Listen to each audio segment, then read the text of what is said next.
Hello, everyone. Once again, we're going to look at round six of the Tata Steel Chess Tournament. This game is between Anish Giri with the white piece,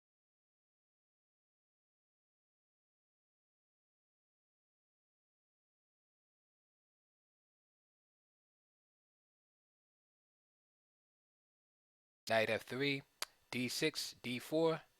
So we have an open Sicilian. C takes d4, knight takes d4, knight f6, knight c3, a6, which is the knight off variant, and g3. And all I want to say about this move is that it seems like the trend few years, and perhaps it was started by Magnus Carlsen. I'm not exactly sure, but what I've been noticing is that the treatments of the Sicilian from the white side have been more positional of late. That's what it seems. In other words, white is not going, at least at the top levels anyway. It seems to me that white is not really playing um, these open Sicilians for an all-out attack on the king, with lines with f3, g4, h4, etc., castling queenside, and things of that nature in the game being real double-edged. It seems like white is of late been playing uh, more of a positional type Sicilian and just basically trying to control white's weak squares, uh, and namely d5. So let's look. So e5 is one of the standard moves and recommendations. But notice immediately, and this is all well known, especially to these players, there's a big gaping hole on d5. White is going to try to maintain control of that, thus the fianchetto or fianchetto. He's going to put his bishop here on g2 to help support this pawn on e4 and control the d5 square along with this knight. That's where the battle is going to be. Knight d2. And of course, black's job is to play moves like bishop e6 or knight d7, etc. Etc. And basically, the gist of it all is to try to enforce d5. If he can get d5 in, he liberates his position and he has a decent game. While this is taking place, oftentimes this bishop is bad for a while until black can do something about this d5 square. So that's a major strategic battle here. So bishop e7, bishop g2, knight b to e7, a4. Again, this is a positional style Sicilian. Stopping b5 wants to make wants to make black just weak on the queen side and in the center. So in the center, controlling the d5 square and make b6 suspect. So before white can play b6, before white can play a4, black plays b6. Prevents this move, also allows for bishop b7. Knight d5, knight takes d5, queen takes d5.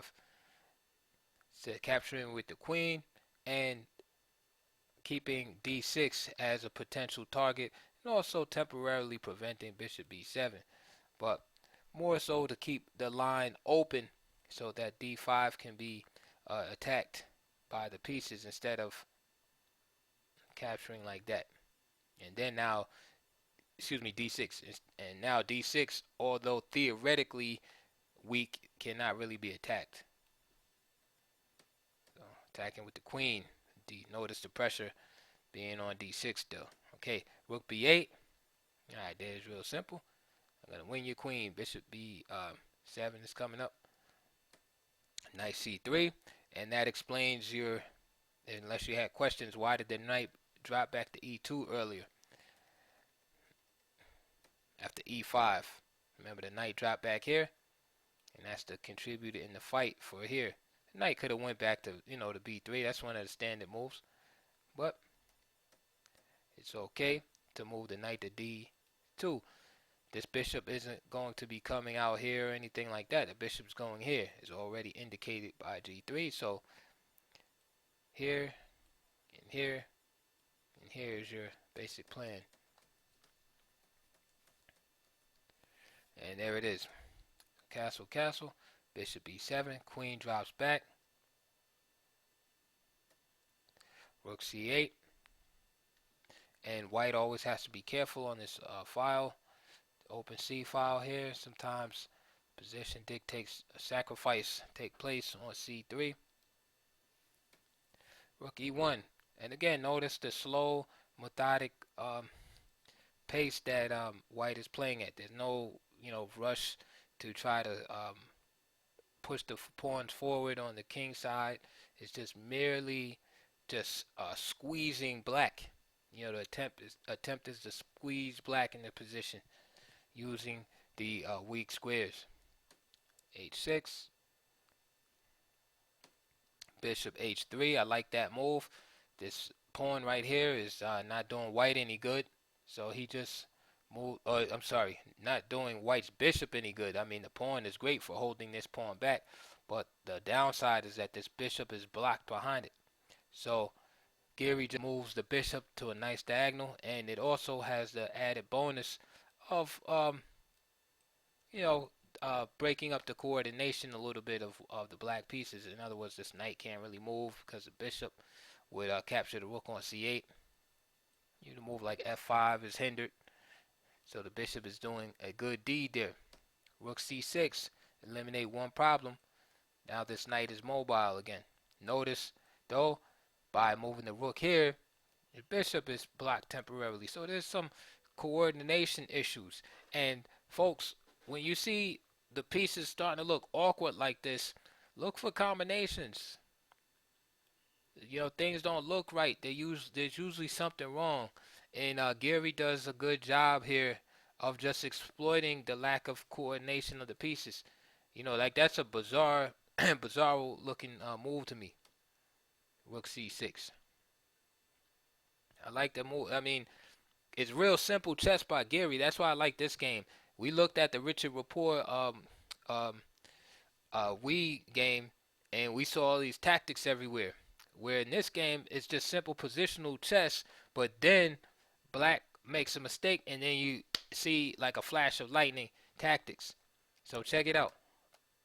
Just like that, bishop takes h6, g takes h6, queen g4 check, and now white will easily recover the piece right here because we had the double attack.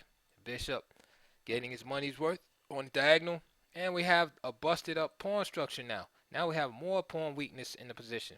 Because now we have an isolated H pawn to add along with this backward D pawn.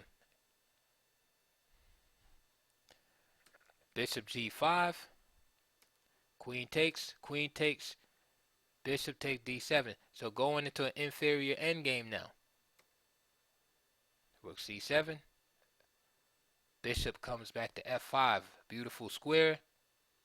White can't even, black can't even think about playing F5 right now.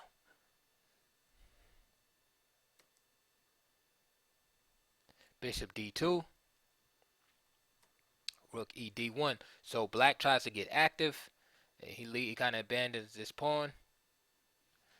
So he gives up the bishop, doubles white's pawns. And now here's a nice sequence that takes place. So a moment of truth has arisen in the position. So black has doubled up the pawns, and does he play rook takes c3 and then allow the penetration of this rook to the 6th rank? Or does he play something else? Perhaps protect this pawn first and then have the idea of ganging up on this later somehow. Well, Nepomniachtchi played rook d8. Okay, and after rook ab1, it seems like Giri was able to maintain or even gain a greater advantage here.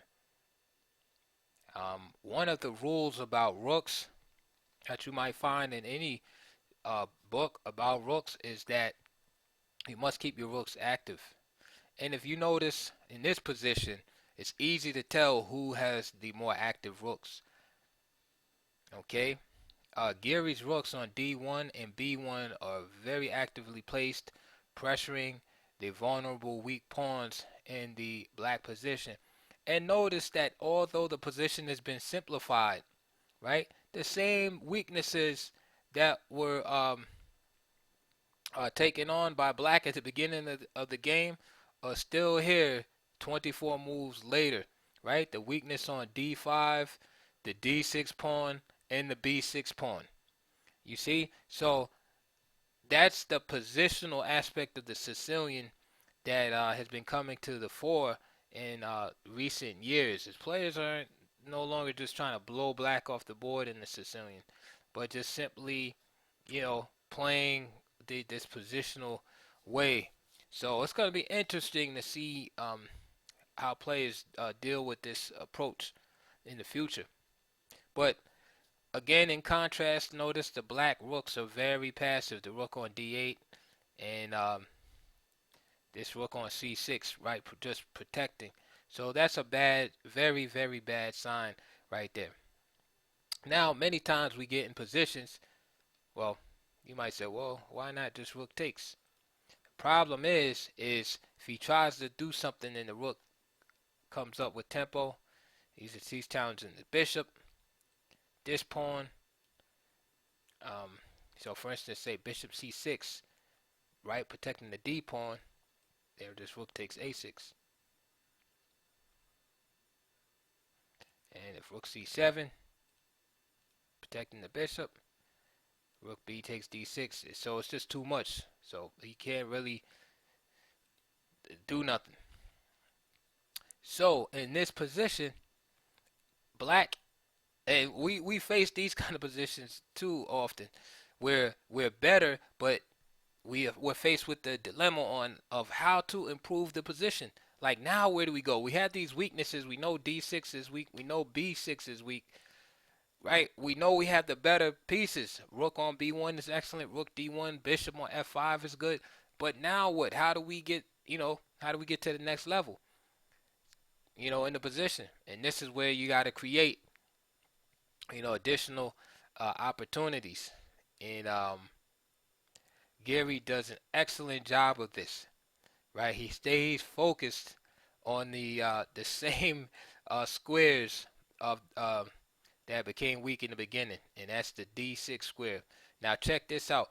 The main feature in this position, right, besides this backward pawn is the unprotected rook behind it on D8, right? Also, the bishop is unprotected. It's always good to make a mental survey of unprotected pieces. Now, there's a couple of ways that perhaps we could try to go about the attack on this pawn. One is by playing rook d3 and maybe trying to double.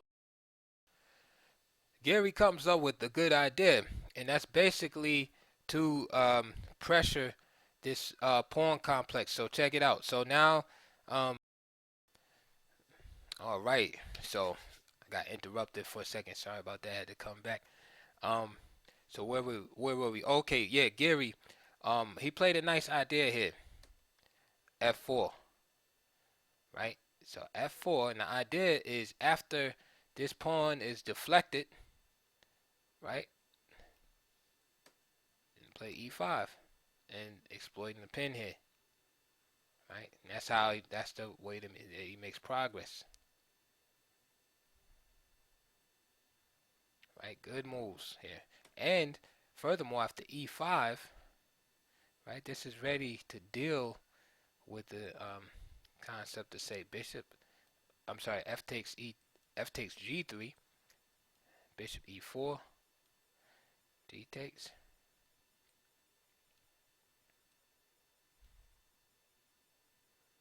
And this is all good for black. Black is going to win at least the exchange. How is that?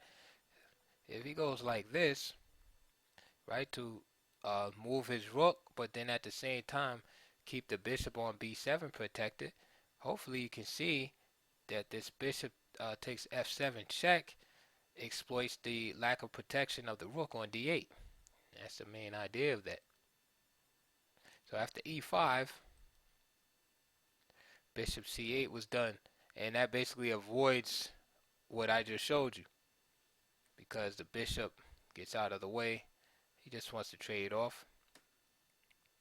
Bishop e4, rook takes c3, rook takes d6, rook takes d6, e takes d6. Now we have a dangerous pass pawn. Nepomniachtchi goes for rook c4, right? Attacking the bishop and the pawn on a4. Bishop d3 is played, and he opts for rook c6. Once again, he can't afford to be overly aggressive here because of this continuation. For instance, even if he tries that, then he has to worry about the poor bishop here. So he can't do that. So he will have to first play king g7. Then it's possible just to play king f2. And then these pieces, the rook and this bishop here, are tied to the defense of this pawn. So moves like a4, a5 will have to be made. And then this pawn needs a little help promoting. So good move is c4 here. Nice c4. And these pawns are gonna rule the day.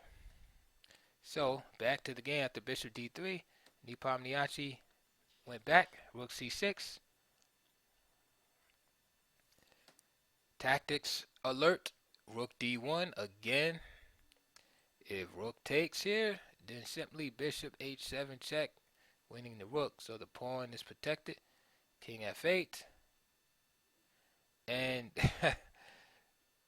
see, oh man, I love simple chess games, you know, and there's like simple, there's tactical blows. Like this game is not a wild game, it's real simple, but there's like a few tactical blows that just decide the game.